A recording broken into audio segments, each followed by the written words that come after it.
Alhamdulillah,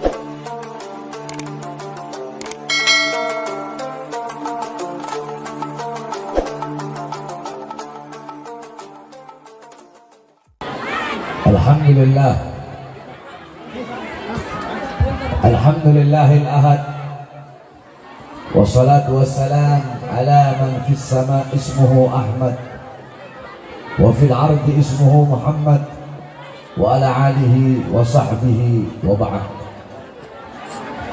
Yang saya cintai, yang saya muliakan, para alim ulama, para habaib, para kiai, para asatid, para tokoh masyarakat, para aparat pemerintah, wabil khusus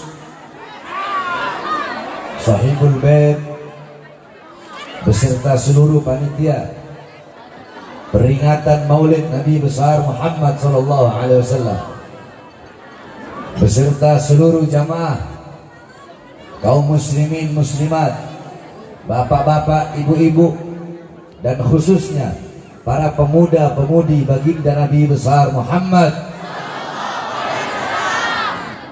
yang selalu dimuliakan oleh Allah Subhanahu wa taala. Alhamdulillah, segala puji dan syukur kehadirat Allah Subhanahu wa taala yang dimana pada pagi hari, pada siang hari yang mulia ini Allah Subhanahu wa taala mengumpulkan kita di tempat yang dimana tempat ini menjadi tempat turunnya barakah, tempat turunnya rahmah, tempat turunnya hidayah, tempat turunnya maghfirah, tempat turunnya keberkahan, tempat turunnya kasih sayang, tempat turunnya pengampunan dari Allah Subhanahu wa taala. Karena duduknya kita di ini majlis, di ini perkumpulan untuk memuliakan dan mengagungkan hari daripada Maulid atau hari kelahiran baginda Nabi besar Muhammad sallallahu alaihi wasallam. Saudara-saudara sekalian yang dimuliakan oleh Allah Subhanahu wa taala, dalam kitab Khawashi Syarwani ala Tuhfatil Muhtaj, kitab Khawashi Syarwani adalah hasyiah daripada kitab Tuhfatul Muhtaj Al-Imam Ibnu Hajar Al-Haytami. Kitab Tuhfatul Muhtaj Al-Imam Ibnu Hajar Al-Haytami adalah syarah daripada kitab Minhaj Al-Imam An-Nawawi. Dalam kitab tersebut qala muallif, inna afdhalal layali huwa lailatul maulidis syarif, thumma lailatul qadar, thumma lailatul jum'ah, thumma lailatul isra. Sesungguhnya malam yang paling mulia, malam yang paling utama, malam yang paling agung adalah malam kelahiran baginda Nabi besar Muhammad. Setelah malam kelahiran Nabi, baru malam Lailatul Qadar. Setelah malam Lailatul Qadar, baru malam Jumat. Pertanyaannya, kenapa malam Maulid, kenapa hari kelahiran Nabi lebih utama, lebih mulia, lebih agung daripada Lailatul Qadar? Padahal Lailatul Qadar adalah malam turunnya malaikat, malam turunnya Jibril, malam turunnya Quran, malam yang lebih utama daripada 1000 bulan. Tapi kenapa malam kelahiran Nabi lebih utama, lebih mulia, dan lebih agung daripada Lailatul Qadar? Al-Imam Al-Qastallani dalam kitabnya, beliau mengatakan, beliau menjelaskan bahwasanya malam kelahiran Nabi, malam Maulid lebih utama daripada Lailatul Qadar karena 3 sebab, karena 3 perkara. Apa itu? Yang pertama, Lailatul Qadar adalah malam turunnya malaikat, malam adanya malaikat. Sedangkan malam Maulid adalah malam adanya Nabi Muhammad, malam lahirnya Nabi Muhammad. Adanya Nabi, lahirnya Nabi sudah tentu jauh lebih mulia dan lebih utama daripada adanya dan turunnya malaikatnya Allah Subhanahu wa taala. Yang kedua, malam Lailatul Qadar adalah anugerah Allah untuk Nabi Muhammad. Sedangkan malam Maulid adalah malam lahirnya sosok yang diberikan anugerah tersebut. Berarti kalau bukan karena malam kelahiran Nabi, tidak akan ada yang namanya malam Lailatul Qadar. Bahkan kalau bukan karena maulidnya Nabi, kalau bukan karena kelahiran Nabi, tidak akan ada hari-hari besar yang hari-hari besar yang lainnya dalam Islam. Tidak akan ada Idul Fitri, tidak akan ada Idul Adha, tidak akan ada Nuzulul Quran, tidak akan ada Ramadan, tidak akan ada Fathul Makkah, tidak akan ada Lailatul Qadar, tidak akan ada Isra wal Mi'raj, tidak akan ada Al-Quran, tidak akan ada ilmu, tidak akan ada amal, iman, Islam, takwa. Tidak akan ada itu semua kalau bukan diawali daripada maulid atau kelahiran baginda Nabi besar Muhammad sallallahu alaihi wasallam. Bahkan Al-Imam Al-Sayyid Al-Habib Muhammad Ibn Ali Al-Maliki Al-Hasani radhiyallahu anhu rahimahullah, beliau pernah menukil perkataan daripada Al-Imam Al-Sayyid Muhammad Amin Qutbi. Gal Al-Sayyid Muhammad Amin Qutbi, ya Lailatul Itsnin, madha safahat, wahai malam Senin, apa yang telah menyapamu, kau begitu mulia, kau begitu agung, kau begitu luhur, kau begitu suci. Wahai malam Senin, engkau menjadi mulia, menjadi agung, menjadi suci, karena dari mula, pada mula, berawal dari mula. Hari-hari yang mulia dalam Islam itu ada berawal darimu, karena pada mula lahir baginda Nabi besar Muhammad Sallallahu Alaihi Wasallam. Oleh karenanya saudara-saudara, di hari Maulid kita duduk di majelis ini untuk bergembira dengan kelahiran baginda Nabi besar Muhammad Sallallahu Alaihi Wasallam.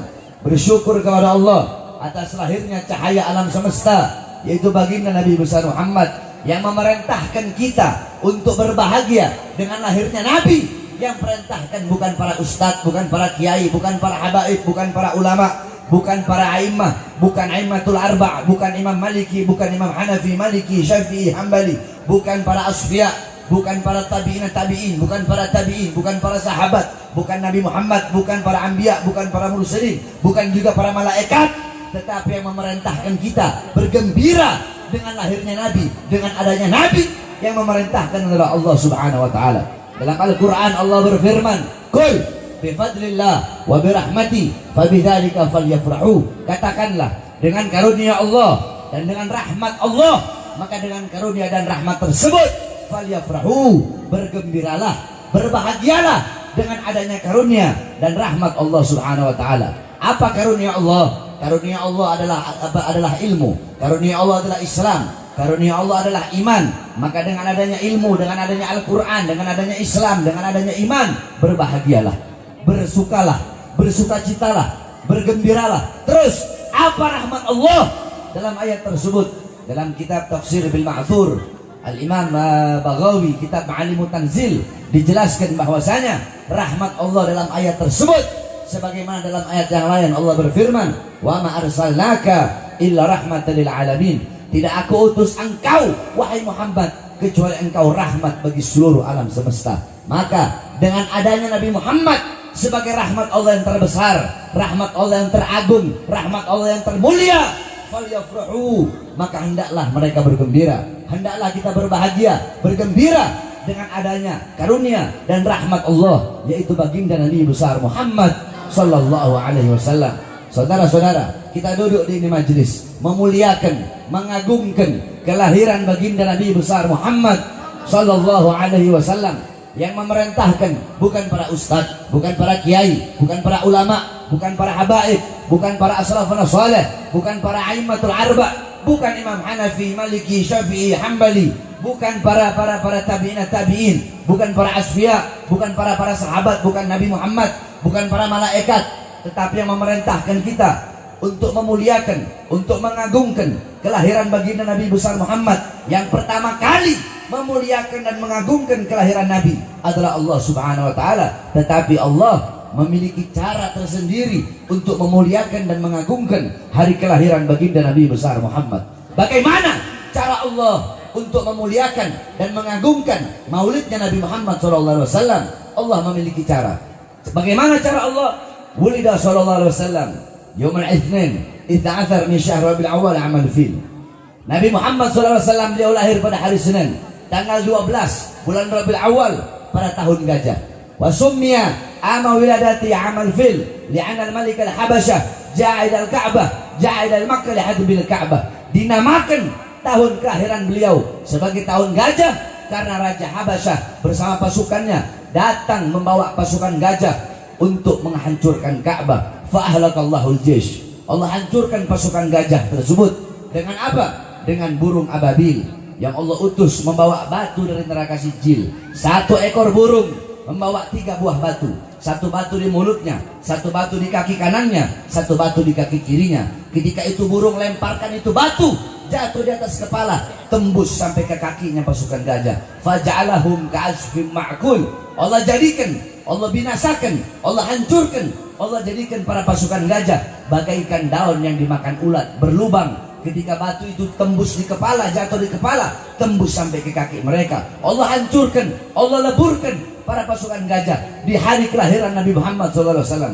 Pertanyaannya, kenapa kok tepat di hari kelahiran Nabi? Apakah mustahil sebelum mereka berangkat Allah hancurkan? Bisa Allah hancurkan sebelum mereka berangkat ke Mekah, atau sesudah mereka pergi, sesudah mereka balik dari Mekah. Tapi kenapa Allah hancurkan mereka tepat di hari kelahiran Nabi? Tasyrifan wa takriman wa ta'ziman li maulidin Nabi sallallahu alaihi wasallam, untuk memuliakan, mengagungkan hari kelahiran Nabi Muhammad sallallahu alaihi wasallam. Api majusi yang selama ribuan tahun tidak pernah padam, Allah padamkan di hari kelahiran Nabi Muhammad. Kenapa Allah padamkan di hari kelahiran Nabi? Apakah Allah nggak bisa padamkan sebelum Nabi lahir? Bisa. Tidak mustahil bagi Allah memadamkan sebelum Nabi lahir atau sesudah Nabi lahir. Tapi kenapa Allah padamkan di hari kelahiran Nabi Muhammad SAW, untuk memuliakan dan mengagungkan hari kelahiran baginda Nabi besar Muhammad. Tiang-tiang daripada istana Romawi Allah hancurkan di hari kelahiran Nabi. Kenapa di hari lahir Nabi? Kenapa tidak sebelum Nabi lahir atau sesudah Nabi lahir? Kenapa di hari lahir Nabi? Untuk memuliakan dan mengagungkan hari kelahiran Nabi Muhammad SAW. Sumur-sumur yang kering memancarkan air di hari kelahiran Nabi. Pohon-pohon yang kering menumbuhkan, tumbuh kembali daunnya, berbuah di hari kelahiran Nabi. Allah pancarkan sumur-sumur yang kering, air Allah pancarkan. Pohon-pohon yang kering Allah tumbuhkan dedaunannya. Kenapa di hari lahir Nabi? Apakah tidak bisa sebelum Nabi lahir? Bisa. Apakah tidak bisa sesudah Nabi lahir? Bisa. Tidak mustahil bagi Allah. Tapi kenapa di hari lahirnya Nabi? Untuk memuliakan dan mengagungkan kelahiran Nabi Muhammad SAW. Seperti itulah cara Allah memuliakan dan mengagungkan hari kelahiran kekasihnya, yaitu baginda Nabi besar Muhammad SAW.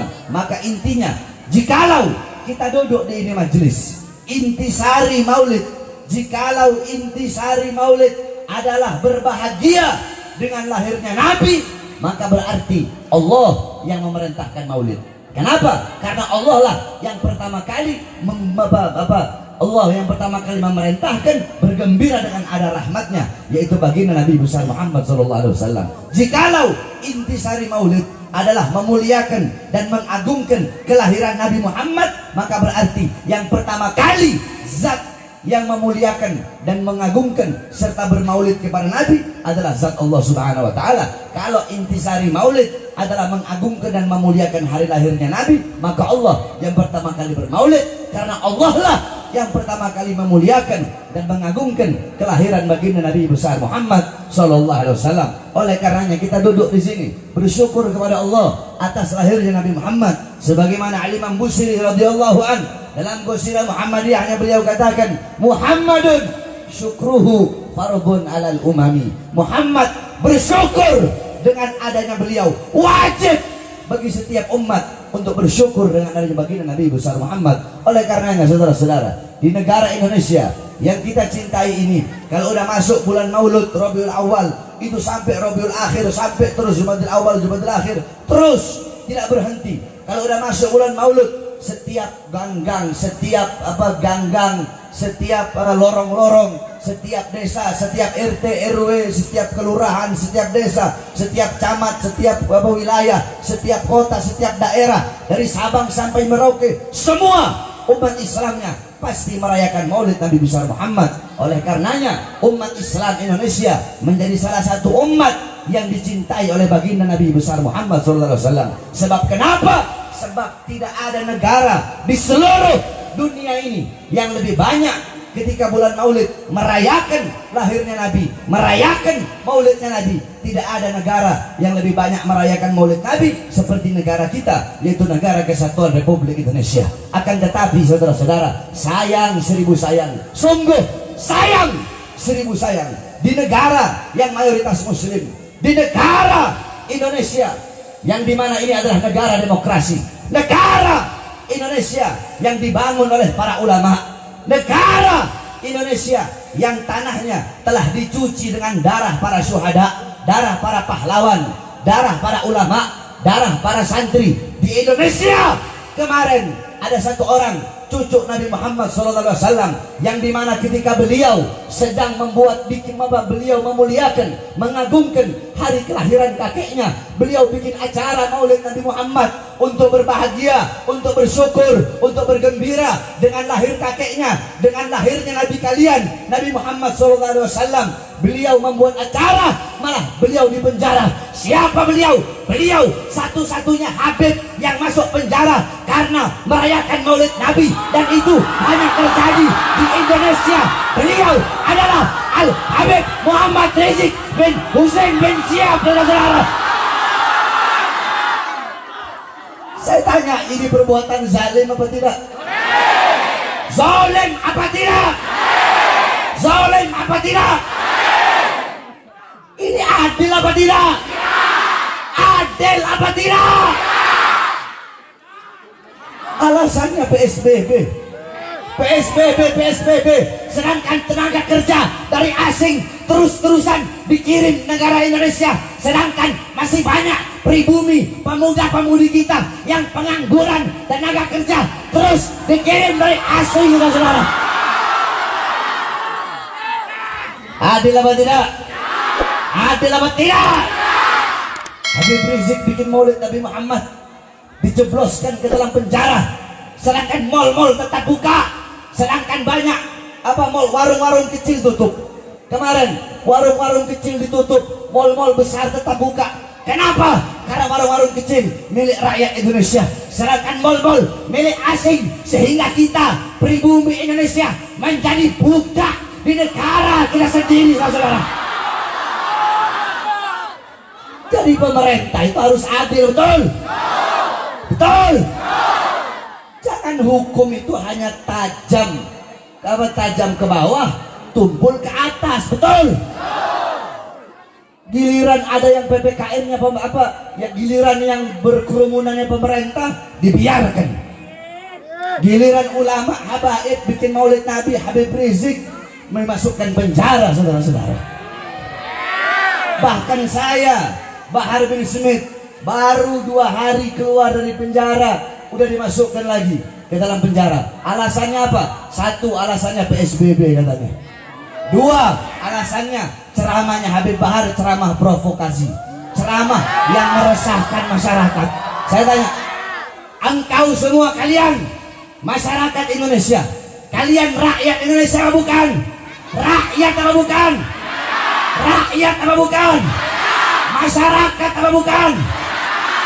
Kalian sudah dengarkan ceramah saya ketika saya baru keluar kemarin? Dulu yang saya ditahan lagi, saya keluar dari lapas Cibinong. Yang ketika saya mengkritik Presiden Jokowi, yang ketika saya kritik dia, kenapa rakyat kecil kau kurung di dalam, tidak kau kasih makan, kau bikin mereka mati kelaparan. Gara-gara itu katanya ceramah meresahkan. Saya tanya, ceramah saya itu bela rakyat apa tidak? Bela rakyat apa tidak? Bela orang susah apa tidak? Bela rakyat miskin apa tidak? Meresahkan apa tidak? Meresahkan apa tidak? Berarti yang resah pemerintahnya. Betul? Masyarakat tidak ada yang resah, rakyat tidak ada yang resah. Orang yang saya bela rakyat kok katanya meresahkan masyarakat, provokasi kebencian. Emang saya suruh siapa? Emang saya suruh jatuhin negara? Saudara-saudara, jangan pernah kalian meragukan kecintaan kami para habaib kepada negara kesatuan Republik Indonesia. Cinta kami bukan hanya di mulut, saudara-saudara. Ini kita dibilang radikal, dibilang intoleran. Saudara-saudara sekalian yang dimuliakan oleh Allah Subhanahu wa taala, dalam akidah Ahlus Sunnah wal Jamaah, saya tanya semua yang ada di sini, Ahlus Sunnah wal Jamaah apa bukan? Aswaja bukan? Aswaja bukan? Kita aswaja. Akidah Asy'ari Maturidi, mazhab Syafi'i. Dalam akidah Ahlus Sunnah wal Jamaah, kita Ahlus Sunnah wal Jamaah haram, dilarang untuk melawan pemerintah yang sah, untuk menjatuhkan pemerintah yang sah. Betul? Yang kita lawan bukan pemerintahnya, tetapi ketidakadilannya. Betul? Kezolimannya betul, kemungkarannya betul.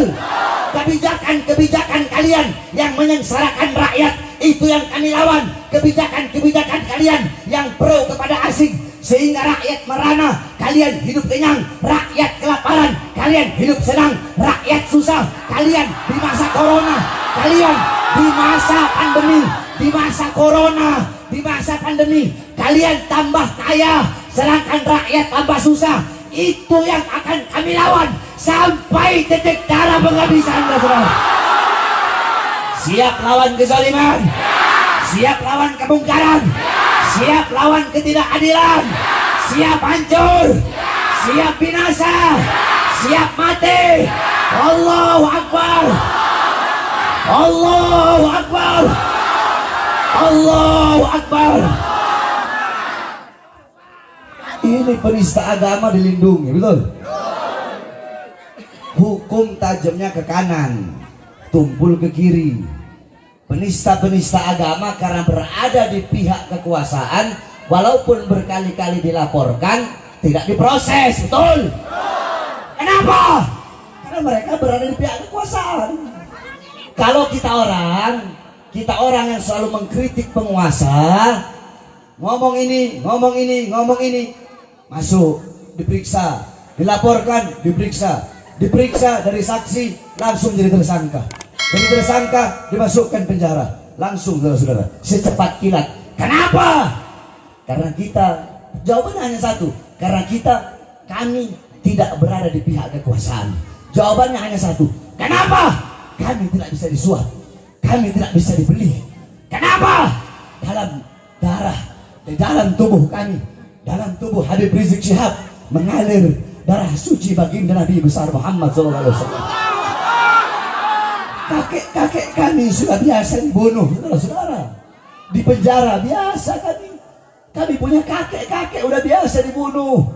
Kami punya kakek Sayyidina Ali bin Abi Thalib radhiyallahu anhu, ketika sedang sholat ditikam dari belakang, ditusuk dari belakang, wafat. Kenapa beliau dibunuh? Beliau dibunuh, jawabannya satu, karena beliau yang berada di barisan paling depan untuk melawan para pemerintah yang zalim. Kami punya kakek Sayyidina Hasan radhiyallahu anhu. Sayyidina Hasan diracun, saudara-saudara, dikhianati oleh istrinya sendiri, diracun. Khalifah pemerintah ketika itu menjanjikan kepada istrinya Sayyidina Hasan, kalau kamu bisa membunuh suamimu, akan aku beri engkau kekuasaan. Ya khianati Sayyidina Hasan radhiyallahu anhu. Sayyidina Hasan makan suatu makanan yang ada racun, keluar semua isi perutnya, beliau wafat. Kenapa? Jawabannya satu, karena beliau yang berada di barisan paling depan. Untuk apa? Untuk melawan kezaliman para pemerintah. Beliau berada di barisan paling depan untuk menyampaikan kebenaran. Kami punya kakek Al-Imam Husain, Sayyidina Husain radhiyallahu anhu. Kakeknya kami para habaib, dipenggal kepalanya, saudara-saudara.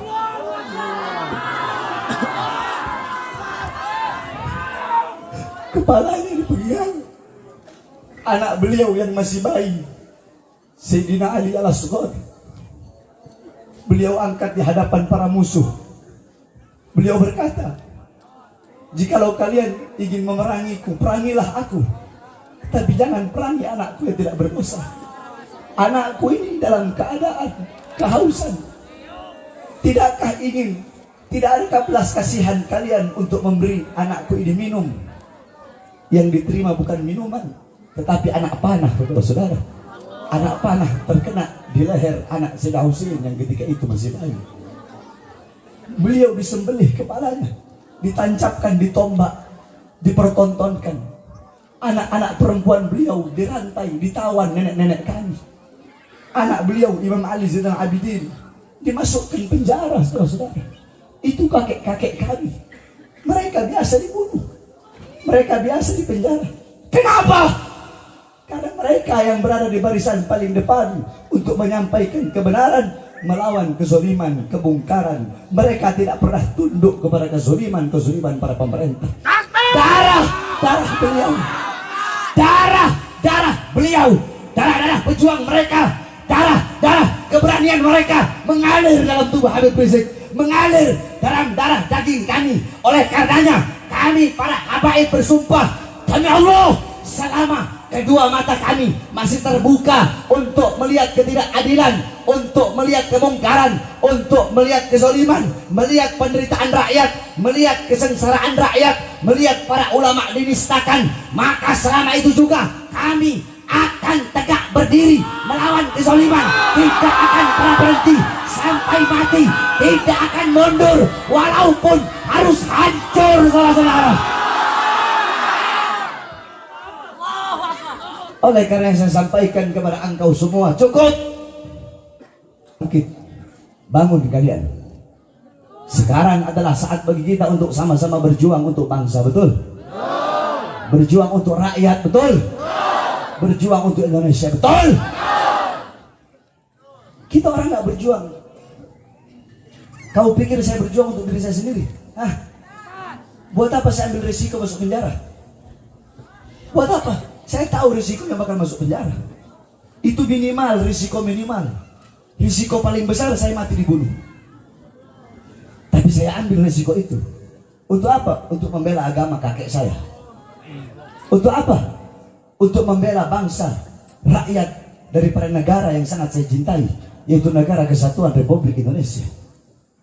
Demi Indonesia, demi Indonesia, demi Merah Putih, demi Bhinneka Tunggal Ika, demi Pancasila, demi bangsa, demi rakyat.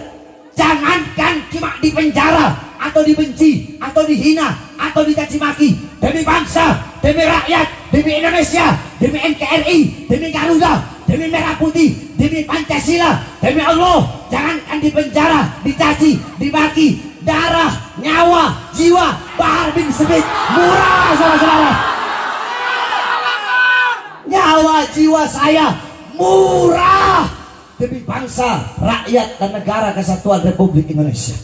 Oleh karena saya tanya semua yang hadir di sini, siap berjuang? Ya. Siap berjuang? Ya. Siap berjuang? Ya. Siap berjuang untuk bangsa? Ya. Siap berjuang untuk NKRI? Ya. Bagi kita NKRI harga mati, betul? NKRI harga apa? NKRI. NKRI. NKRI. Merah putih. Harga. Merah putih. NKRI. Pancasila. Bhinneka Tunggal Ika. Harga mati. Oleh karenanya jangan macam-macam. Para pemerintah, kalian para pemerintah, TNI kek, Polri kek, pemerintah dari RT, RW, lurah, camat, bupati, wali kota, menteri, presiden, kalian diangkat oleh rakyat. Anggota dewan, DPR, MPR, rakyat. Kami rakyat Indonesia adalah ibu kandung kalian, betul? Kami rakyat adalah ibu kandung kalian. Seragam kalian, senjata kalian, tank-tank kalian adalah dari keringat kami, bangsa dan rakyat Indonesia. Oleh karenanya jangan macam-macam dengan kami rakyat Indonesia. Seragam kalian dari kami rakyat, betul? Dari kami bangsa, betul? Oleh karenanya kita doakan mudah-mudahan pemerintah kita ini jadi pemerintah yang baik. Jadi pemerintah yang jadi pemerintah yang benar. Yang tidak benar-benar, yang tidak benar Allah benarkan. Yang zolim-zolim Allah jadikan pemerintah yang adil. Kita berdoa kepada Allah Subhanahu Wa Taala.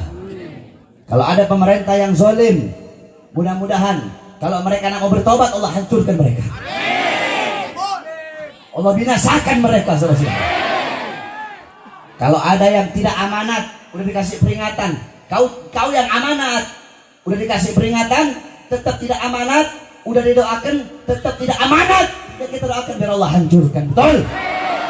Dan terakhir, kita doakan saudara-saudara kita yang dilanda musibah di daerah Semeru, saudara-saudara. Karena qala Rasul sallallahu alaihi wasallam, "Mathalul mu'min mathalul jasad, idza ishtaka minhu 'udwun tada'a sa'iril jasad bis-sahri wal humma." Kata Nabi, perumpamaan orang mukmin itu bagaikan satu jasad.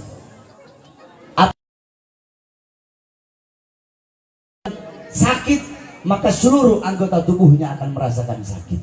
Saya tanya, kalau kalian sakit gigi, yang sakit cuma gigi atau semua badan? Semua badan kan? Nggak mungkin sakit gigi hanya gigi aja yang sakit. Nah, begitulah perumpamaan orang mukmin. Apabila ada saudara kita yang terluka, maka luka mereka adalah luka kita juga. Penderitaan mereka adalah penderitaan kita juga. Saudara-saudara kita yang ditimpa musibah, musibah yang mereka alami sama seperti kita mengalami musibah. Mereka yang wafat, ada yang anak-anaknya menjadi yatim, sama seperti kita kehilangan orang tua kita menjadi yatim. Mereka istri-istri yang menjadi janda, sama seperti kita para suami yang kehilangan istri-istri kita. Sama seperti para istri kehilangan kita suami. Istri-istri yang menjadi janda, ya, atau suami-suami yang kehilangan istrinya, sama seperti kita para suami kehilangan istri kita. Mereka yang kehilangan anaknya, sama seperti kita kehilangan anak kita. Mereka yang kehilangan orang tuanya, sama seperti kita kehilangan orang tua kita. Mereka yang kehilangan harta bendanya, sama seperti kita kehilangan harta benda kita. Oleh karenanya penderitaan mereka, penderitaan kita juga. Sebab mukmin bagaikan satu tubuh. Apabila ada sebagian yang merasa sakit, maka seluruh tubuh akan merasakan sakit. Kita bacakan Fatihah agar para arwah yang meninggal dalam musibah Semeru, mudah-mudahan Allah Subhanahu wa taala terima seluruh amal ibadahnya para saudara-saudara kita yang terkena luka, mudah-mudahan cepat Allah pulihkan, cepat Allah Subhanahu wa taala angkat segala macam penyakitnya. Dan kita doakan juga saudara-saudara kita yang berada di sana yang sedang membantu, baik memberi bantuan berupa logistik, bahan pangan ataupun tenaga dan lain-lainnya. Kita doakan agar mereka dikuatkan langkahan kaki mereka. Banyak orang bilang FPI begini, FPI begini, FPI begini, FPI begini. Orang yang ngomong begitu ketika ada musibah mereka nggak nongol. Justru ketika ada musibah dan ada bencana, FPI lah yang selalu nongol, saudara-saudara. Betul? Kita ngomong kebenaran, betul? Yang ngomong FPI itu radikal, FPI itu intoleran. Yang ngomong begitu, lagi musibah, lagi bencana, nggak kelihatan congornya. Justru yang kelihatan adalah para FPI. Mudah-mudahan bukan hanya FPI, semua yang turut membantu, baik dari pemerintah atau dari sipil, mudah-mudahan Allah Subhanahu wa taala kuatkan langkah kakinya. Amin amin ya rabbal